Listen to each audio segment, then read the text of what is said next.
Assalamualaikum warahmatullahi wabarakatuh. Alhamdulillahirabbil alamin wal aqibatu lil muttaqin wala udwana illa 'alal zalimin. Asyhadu an la ilaha illallah wahdahu la syarikalah lahul malikul haqqul mubin wa asyhadu anna Muhammadan abduhu wa rasuluhu shadiqul wa'dil amin. Wa salawatullahi wa salamuhu ala nabiyina Muhammadin wa ala alihi wa sahbihi wa man tabi'ahum bi ihsanin ila yaumiddin, amma ba'du.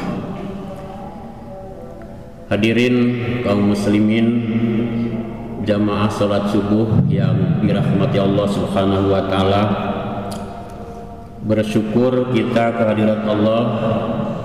Hari ini sudah memasuki hari yang ke-6 di dalam menjalankan ibadah puasa bulan Ramadan 1444 Hijriah.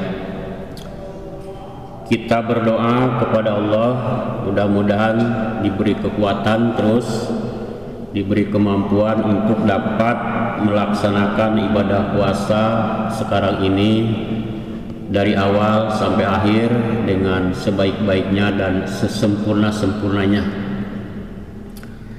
Karena hanya dengan menjalankan ibadah puasa secara sempurna yang memungkinkan bisa mengantarkan kita pada derajat ketakwaan yang tinggi sesuai dengan tujuan ibadah puasa itu sendiri.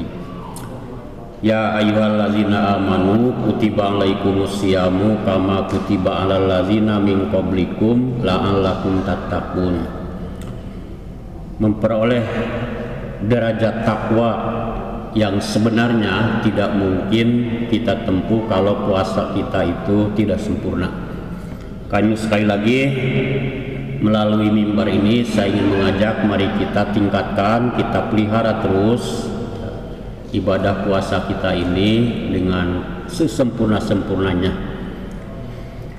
Hadirin yang berbahagia, topik yang dimintakan kepada saya pada kultum subuh hari ini adalah kiat menghindari sifat-sifat sombong.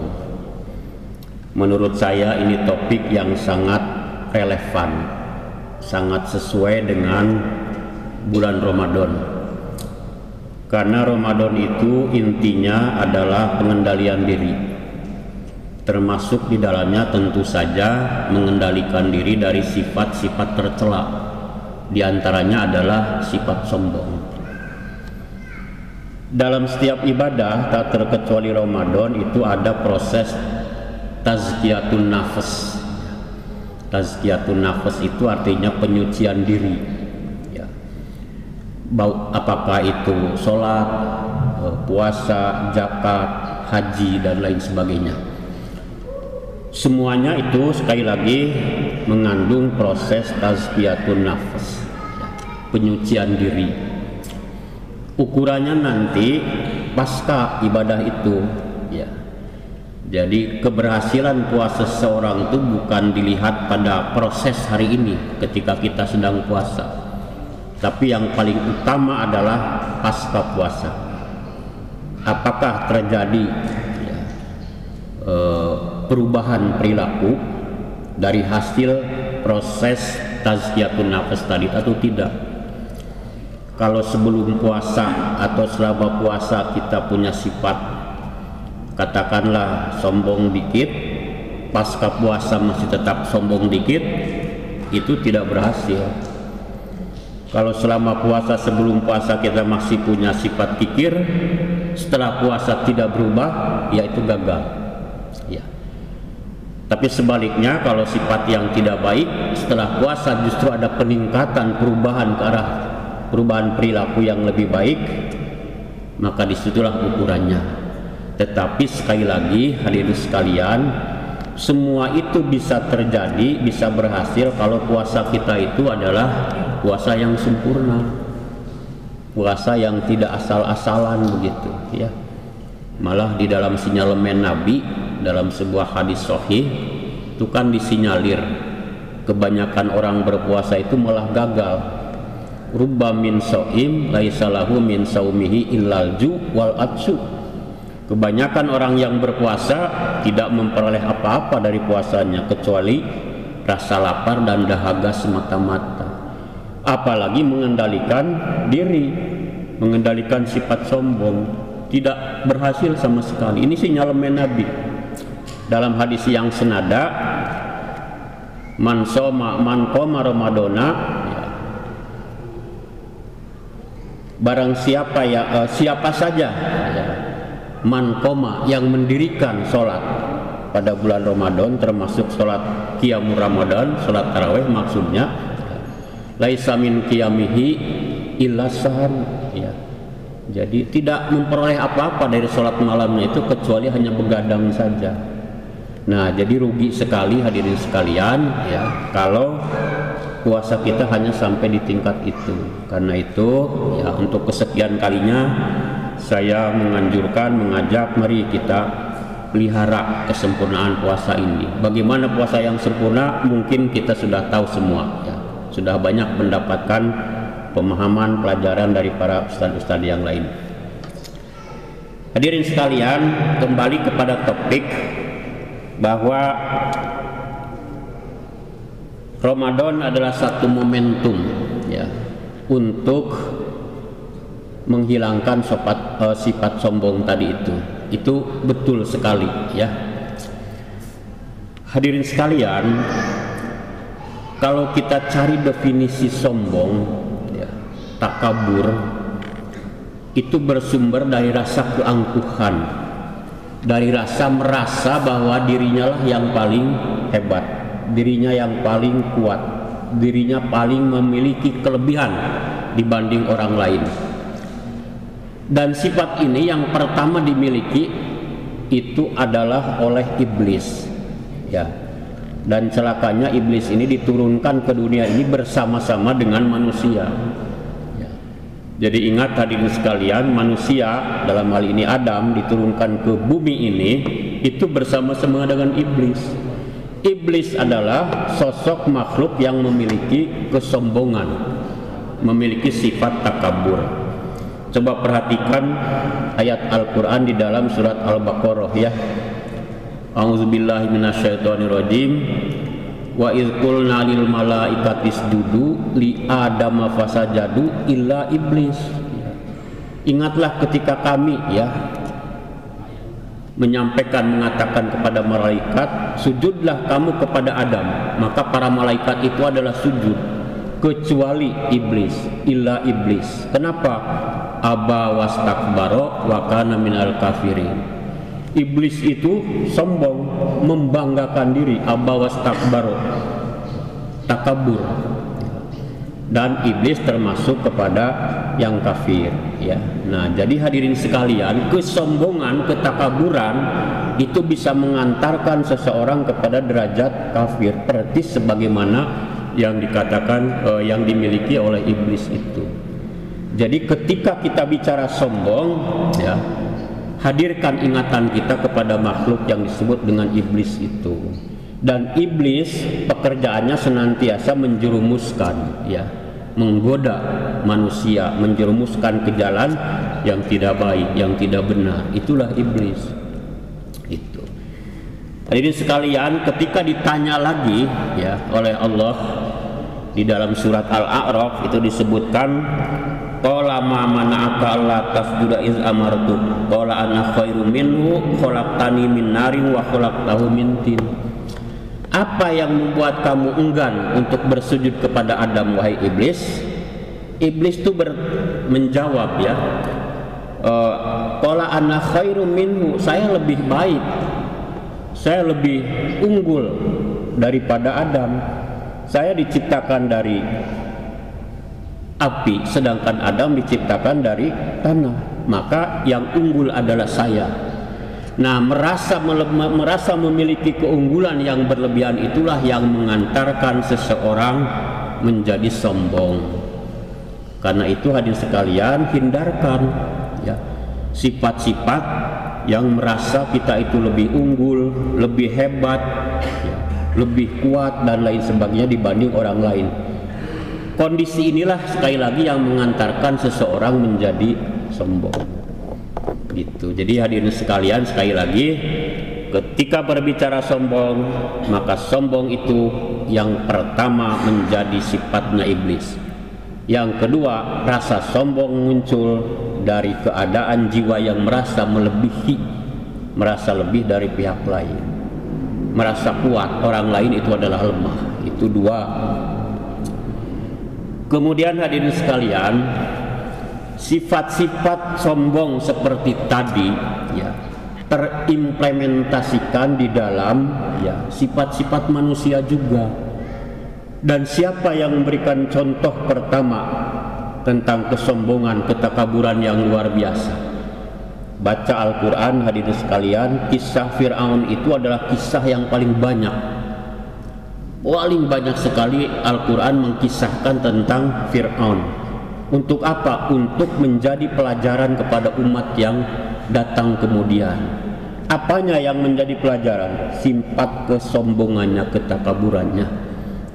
Kita tahu hadirin sekalian, Fir'aun itu adalah seorang raja yang sombong, kejam, bengis, ya. Kemudian memiliki ambisi yang luar biasa. Berkolaborasi dengan dua kekuatan. Pertama, Qarun itu adalah sebagai pengusahanya yang menopang kekuasaan Fir'aun. Kalau sekarang mungkin bisa disebut sebagai apa namanya? Ya, taipan-taipannya. Kemudian berkolaborasi dengan Haman. Haman itu adalah seorang birokrat dan teknokrat yang mampu dan bisa ya melayani keinginan Fir'aun dalam hal-hal yang sifatnya keduniaan, termasuk membangun piramid, membangun istana. Nah, hadirin sekalian, apa yang bisa kita tarik dari pelajaran Fir'aun? Pertama, rasa sombong takabur itu bisa muncul paling tidak dalam hal tiga hal. Pertama, kekuasaan, yang kedua ekonomi, dan yang ketiga ilmu. Ya. Ini yang sempurna sekali dicontohkan oleh rejim Fir'aun itu. Ya. Fir'aun membangun kekuasaan yang sangat otoriter, ya. Kejam, bengis, tanpa keadilan. Bayangkan hadirin sekalian, setiap ibu yang melahirkan anak laki-laki, perintah bunuh, lenyapkan, hilangkan ya. Karena khawatir di suatu saat anak laki-laki akan merongrong kekuasaannya. Baru yang dibiarkan itu adalah anak perempuan. Tapi bagaimana skenario Allah? Allah menghadirkan seorang yang bernama Nabi Musa, hidup di lingkungan Fir'aun. Nabi Musa lah yang menghadapi Fir'aun itu. Inilah sunnatullah hadirin sekalian ya.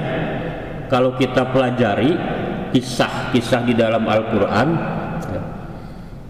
para raja, para penguasa yang begitu sombong takabur, menentang perintah Allah, perintah Rasul, justru dihadirkan para Rasul itu di lingkungannya.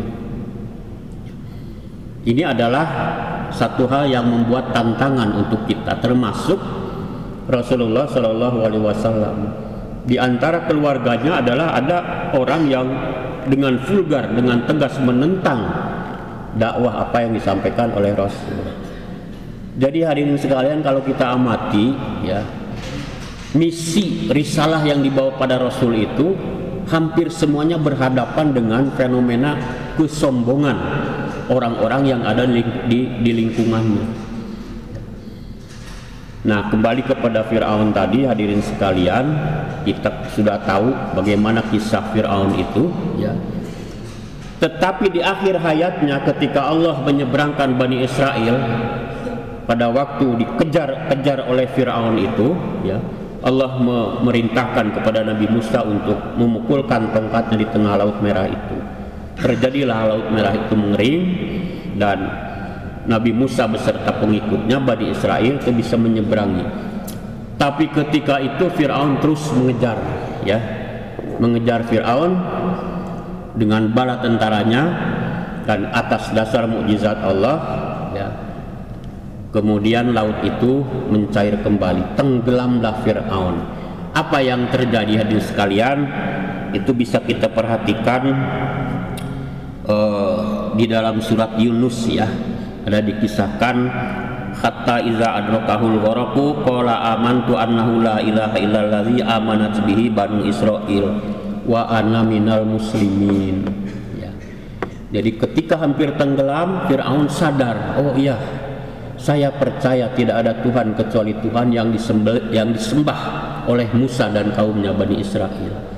Wa ana minal muslimin, karena itu saya termasuk orang-orang yang berserah diri, bertobat ketika sakaratul maut sudah ditenggorokan. Apa jawab Allah? Al-ana wa qad asaita qablu wa kunta minal mufsidin ya. Sekarang baru kamu merasakan, sekarang baru kamu sadar, ingin tobat, ingin mengakui aku sebagai Tuhanmu, tetapi kamu sudah terlalu lama membuat kerusakan di muka bumi ini. Taubatmu tidak diterima. Nah, hadirin sekalian, al-ana wa qad asaita qablu wa kunta minal mufsidin gitu. Ya, jadi sekalipun dia punya keinginan untuk bertobat, tapi karena selama hidupnya ya dia memelihara sifat-sifat sombong takabur itu, tobatnya pun tidak diterima. Karena itu tobat itu bukan menunggu sakaratul maut datang. Tobat itu ya anytime, setiap saat. Bulan puasa ini kesempatan yang paling baik untuk melakukan pertobatan. Karena tobat kita, doa kita itu tidak ada hijab pada bulan puasa ya. Dalam surat Al-Baqarah lanjutan dari ayat ya ayyuhalladzina amanu kutiba alaikumusiyam dan seterusnya. Kemudian syahrul ramadan alladzi unzila fihil Qur'an dan seterusnya. Berikutnya wa idza sa'alaka ibadi anni fa inni qarib ujibu da'watad da'i idza da'an falyastajibuli wal yu'minu bila allahum yarsudun. Apabila ada hambaku bertanya kepadamu wahai Muhammad, kata Allah, katakan aku ini dekat ya. Aku akan mengabulkan siapa saja yang meminta padaku, akan aku perkenankan siapapun yang berdoa kepadaku ya. Tetapi ujibu da'watad da'i idza da'an, perkenankan pula permintaanku ya. Falyastajibuli wal yu'minu bila allahum yarsudun, beriman ya. Insya Allah mendapat petunjuk. Jadi setelah berproses ya, berpuasa kita tazkiyatun nafas, kemudian tobat, berdoa, insya Allah ya doa kita, tobat kita diterima. Beda dengan Fir'aun. Fir'aun itu selama hidupnya menentang ajaran Allah, ajaran Nabi Musa, diingatkan melawan, mengancam, membunuh. Bukan hanya membunuh satu, mungkin ribuan, mungkin ratus ribu orang yang dibunuh oleh Fir'aun. Tapi di akhir hayatnya dia baru sadar dan ingin tobat, wa ana minal muslimin. Dijawab oleh Allah, al-ana wa qad asaita qablu wa kunta minal mufsidin. Tidak, tobatmu tidak diterima. Jadi hadirin sekalian, kalau kita urutkan ya, kisah dalam Quran itu, kesombongan iblis mengantarkan dia menjadi kafir. Contoh Fir'aun, kesombongan Fir'aun mengantarkan dia tobatnya tidak diterima. Gitu. Nah, jadi karena itu hadirin sekalian, betapa ya sifat sombong itu memang hanya bisa mendatangkan kemafsadatan, kegaduhan, kerusakan. Nah, jadi inilah yang menjadi pelajaran kita dari kisahnya Qarun. Qarun itu pilar kekuasaan Fir'aun ya dalam bidang ekonomi, keuangan.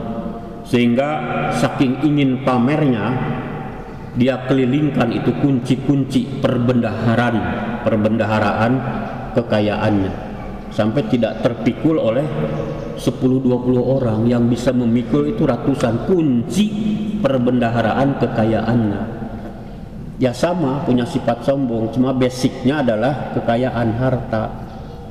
Nah, jadi artinya hadirin sekalian, sekali lagi, kesombongan akibat dari kekuasaan, kesombongan akibat kekayaan harta sama. Itu ujung-ujungnya melahirkan situasi dan suasana mafsadat, kegaduhan. Ya.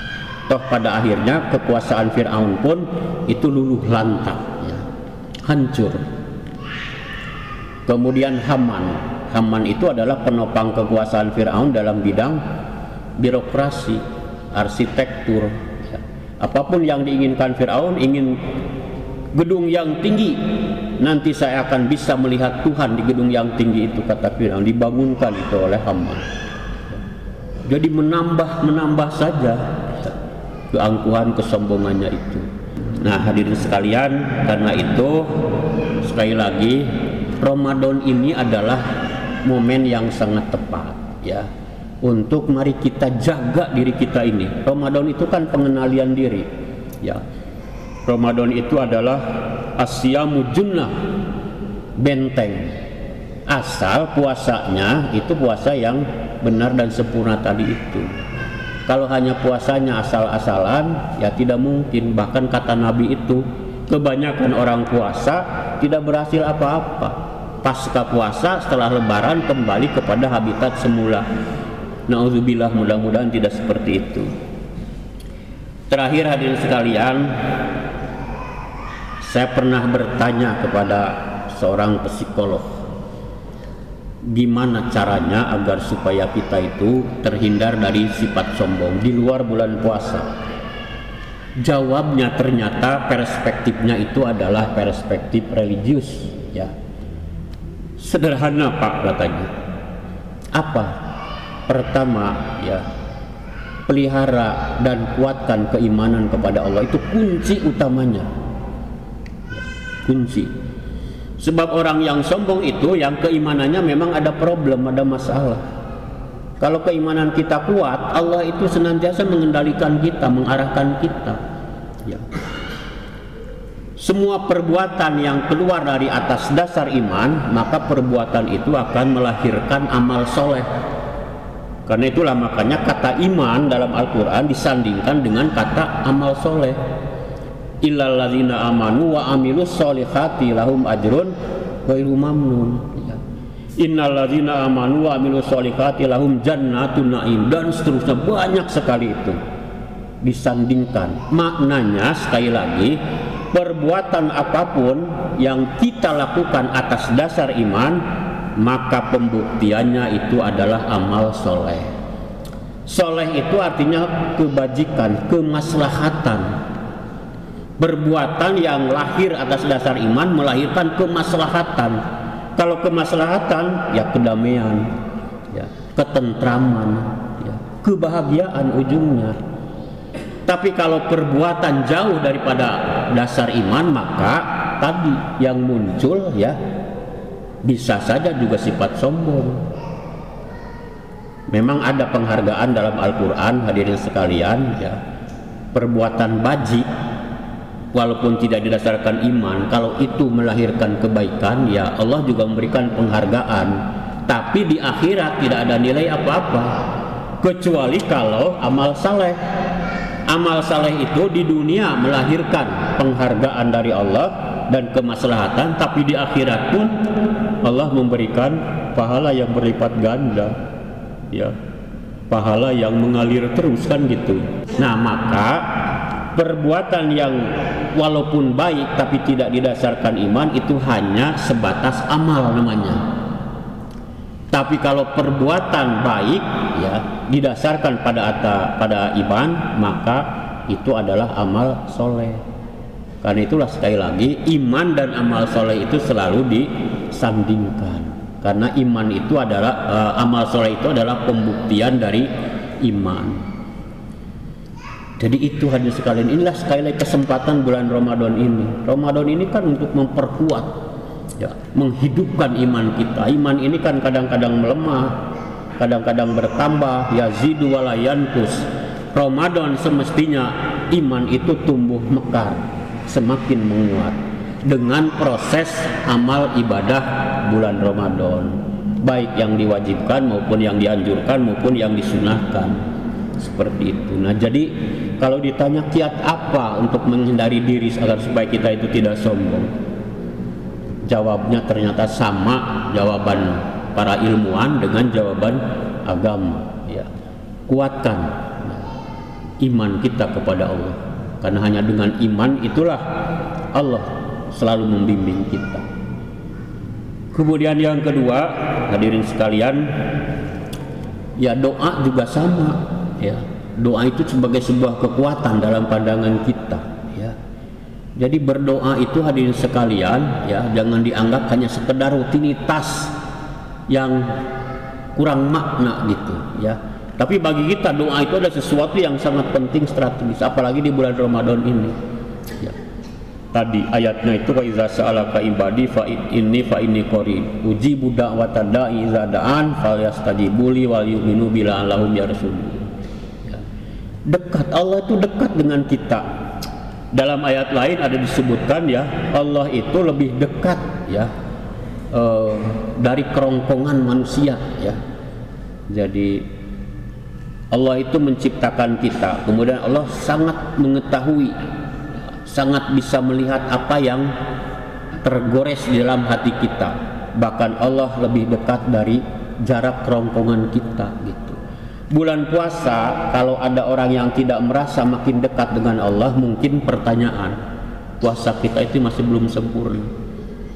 Tapi kalau selama puasa dari hari ke hari, perasaan kita masih terus merasa lebih dekat pada Allah, itulah tanda-tanda keberhasilan puasa kita, tanda-tanda terjadinya tazkiyatun nafs tadi itu. Nah, kemudian yang ketiga, kata para ulama, banyak bersyukur ya. Banyak bersyukur kepada Allah atas segala nikmat dan karunia yang telah dilimpahkan kepada kita. La in syakartum la azidannakum wa la in kafartum inna azabi lasyadid. Banyak bersyukur itu dari sudut pandang psikologis. Orang pandai bersyukur itu orang yang pandai juga memahami keadaan orang lain. Itulah kelebihan syukur, hadirin sekalian ya. Jadi kalau orang bisa memahami ya kekurangan keadaan orang lain, maka akan timbul rasa empati, rasa simpati, rasa sosial. Karena itulah bulan puasa kan dianjurkan untuk menghidupkan rasa sosial kita, dari mulai zakat, infak, sedekah dan lain sebagainya. Jadi luar biasa puasa ini sebetulnya. Terakhir hadirin sekalian ya, kata para ulama, bergaulah dengan orang-orang yang baik, bergaulah dengan orang-orang yang bijak. Karena dari hasil pergaulan itulah terjadi transformasi nilai dan karakter. Coba lihat fenomena anak-anak hari ini ya, tawuran, geng motor, malah ada dikemas berbau-bau Ramadan, perang sarung katanya. Ini saya sedang ada orang yang jadi disebut perang sarung itu adalah tradisi Ramadan. Ini yang harus kita kikis ya. Bagaimana tradisi Ramadan bisa menghasilkan kegaduhan ya, mencelakakan orang lain. Anak-anak kita yang bergaul sesama seperti geng-geng itu mana mungkin bisa berubah ya sifat karakternya, karena dia sehari-hari bergaulnya dengan ya kejahatan, dengan nafsu keinginan yang untuk membuat kerusakan. Karena itulah orang tua ya ditantang hari ini, hadirin sekalian, bagaimana kita mengendalikan mendidik anak di rumah. Ini bulan puasa, bulan pendidikan. Jadi kalau sore ngabuburit menghabiskan waktu, ujung-ujungnya menimbulkan keresahan, sahur diisi dengan tawuran. Kapan kita bisa mendapatkan kemuliaan Ramadan? Oh, itu kan anak kita. Betul anak kita, tapi siapa yang bertanggung jawab? Kita orang tua bisa melepaskan diri begitu saja dari tanggung jawab kita terhadap anak kita. Jadi bulan puasa ini adalah bulan muhasabah juga, hadirin sekalian ya. Mari kita introspeksi, jangan-jangan kita khusyuk puasa, tapi anak-anak kita, keluarga kita malah jauh dari nilai puasa. Ya tetap sifat sombong itu tidak mungkin bisa dihilangkan.